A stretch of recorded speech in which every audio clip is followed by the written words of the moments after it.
Sejarah yang disembunyikan. Mengapa dunia membenci Yahudi? Bagi umat Islam, ini bukan sekadar konflik tanah. Ini perang ideologi, kelanjutan dari pengkhianatan Yahudi sejak zaman Nabi. Mereka yang dulu membunuh Nabi, kini membunuh hak asasi. Mereka yang dulu memalsukan kitab, kini memalsukan sejarah. Mereka mengaku korban, tapi sejarah berkata lain.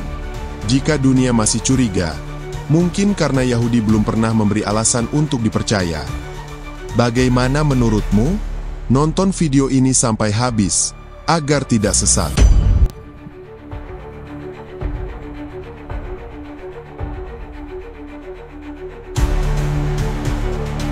Di balik gemerlap label yang disematkan pada mereka, cerdas, kaya, terorganisir, tersembunyi sebuah sejarah yang jauh lebih gelap. Sejarah yang terisi dengan pengusiran, pembantaian, dan kebencian yang mendalam. Ini bukan fenomena modern. Bahkan sebelum istilah antisemitisme lahir, benih kebencian itu telah tumbuh ribuan tahun lamanya. Seolah dimanapun mereka berada, kecurigaan dan konflik selalu menjadi bayang-bayang yang mengikuti.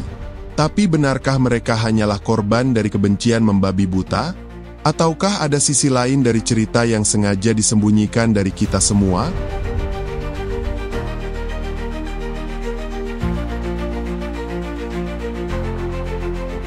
Dari sudut pandang Islam, Bani Israel adalah umat pilihan yang diberi karunia tak terhingga. Mereka diselamatkan dari tirani Fir'aun, diberi makanan dari langit, bahkan dilahirkan dari keturunan para nabi. Namun, kenyataannya seringkali mengejutkan. Mereka membunuh nabi-nabi mereka sendiri, mempermainkan hukum Tuhan, dan mengubah kitab suci sesuka hati. Al-Quran menggambarkan mereka sebagai kaum yang keras kepala, rakus akan dunia, dan merasa paling benar meski telah menebar kerusakan di bumi. Bukan hanya di dalam kitab suci, catatan sejarah manapun menunjukkan keterlibatan mereka dalam berbagai konflik yang berkepanjangan. Mereka hidup terpisah, menjaga budaya dan hukum yang tertutup. Ketika mereka akhirnya keluar dari Mesir, dalam kisah yang dikenal sebagai Eksodus, mereka tidak serta-merta berubah. Di tengah perjalanan menuju tanah terjanji, mereka malah menyembah patung anak sapi emas. Sebuah pengkhianatan spiritual yang tak terbayangkan. Ketika memasuki tanah Kan'an, konflik demi konflik kembali meletus. Bagi suku-suku lokal, mereka bukan pembebas, tapi penjajah. Mereka percaya bahwa Tuhan menjanjikan tanah itu untuk mereka, menganggap bangsa lain tak lebih dari penghalang yang harus disingkirkan. Mereka tidak datang sebagai korban, tapi sebagai pelaku ekspansi keagamaan yang agresif.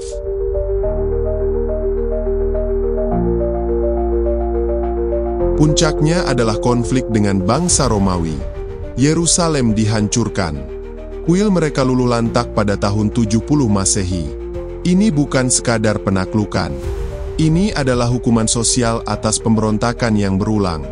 Bangsa Yahudi diusir, tersebar ke seluruh penjuru dunia. Inilah awal dari diaspora. Namun, pengasingan tidak membuat mereka berubah. Dimanapun mereka menetap, mereka tetap menjaga identitas yang tertutup. Mereka menolak berbaur, menolak menikah dengan non-Yahudi, dan menciptakan komunitas yang hanya loyal pada sesamanya. Di sisi lain, mereka unggul dalam perdagangan, keuangan, dan ilmu pengetahuan. Sebuah dualitas yang membingungkan. Mereka minoritas yang terpinggirkan, tapi juga elit yang menguasai sumber daya. Maka, tidak heran jika masyarakat mulai melihat mereka bukan lagi sebagai korban, melainkan sebagai ancaman terselubung.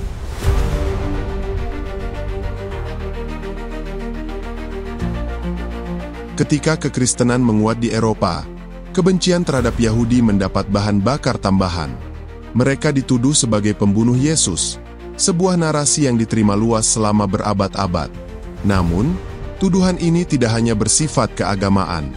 Ada sentimen ekonomi yang membusuk di bawahnya.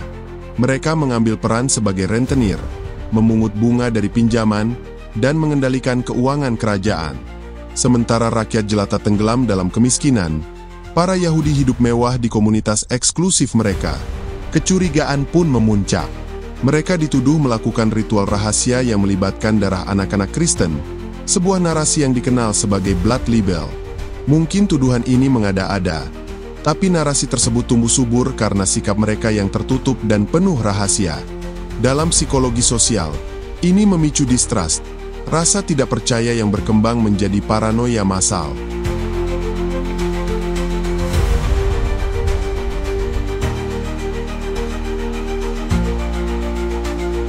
Sejarah tidak akan lengkap tanpa nama yang satu ini. Namun, perlu dipahami bahwa ia tidak menciptakan kebencian terhadap Yahudi dari nol. Ia hanya mengemas dan memanfaatkan kebencian yang telah tumbuh selama ratusan tahun. Kekalahan Jerman dalam Perang Dunia Pertama melahirkan kehancuran total. Rakyat mencari kambing hitam. Dan di tengah kehancuran itu, Yahudi masih terlihat makmur, menguasai perbankan, media, dan parlemen. Di mata rakyat Jerman yang menderita, Yahudi bukan lagi sekadar minoritas. Mereka adalah simbol korupsi, pengkhianatan, dan penindasan ekonomi. Propaganda Nazi menggambarkan mereka sebagai tikus, virus, dan racun masyarakat. Ini adalah dehumanisasi sistematis. Proses yang membuat kekejaman terhadap mereka terasa wajar. Dan puncaknya adalah peristiwa Holocaust, sebuah babak tergelap dalam sejarah manusia. Jutaan Yahudi ditangkap, diangkut, dan dibunuh di kamp-kamp konsentrasi.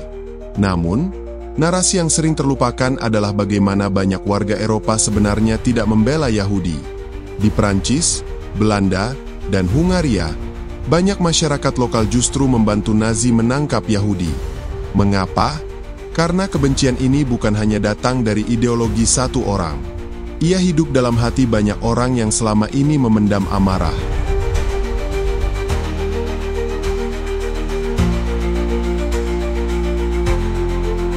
Hari ini, dunia menyajikan wajah yang berbeda.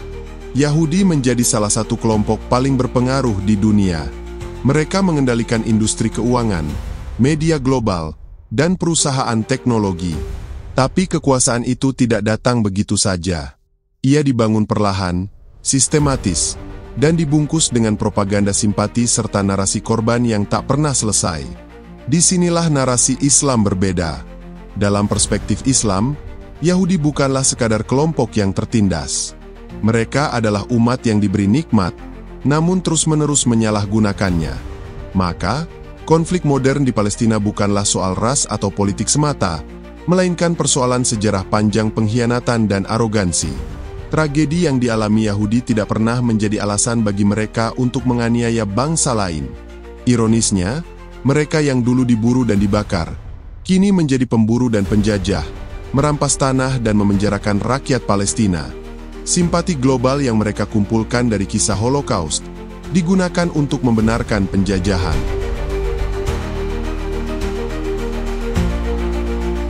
Dari Mesir, Roma, Madinah, hingga Berlin, pola yang sama selalu berulang.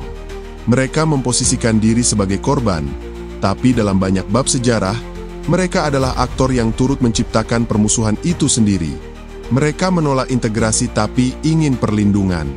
Mereka memegang kendali keuangan tapi menolak akuntabilitas sosial.